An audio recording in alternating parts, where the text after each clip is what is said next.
किसी ऐसे शख्स के कहे में ना आ जाना जो बहुत कस्में खाने वाला है, जलील है, शरारत से इशारे करने वाला, लगाई बुझाई करने वाला, माल देने में बड़ा बखील, हद से बढ़ा हुआ बदकार, सख्त खू और इसके अलावा बदजात है। इस सबब से कि माल और बेटे रखता है, जब उसको हमारी आयतें पढ़कर सुनाई जाती हैं तो कहता है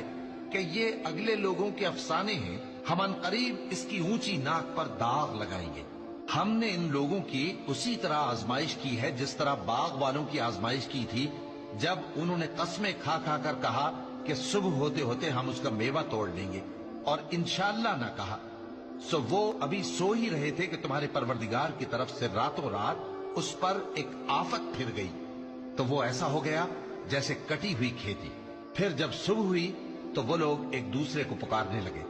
कि अगर तुमको काटना है तो अपनी खेती पर सवेरे ही जा पहुंचो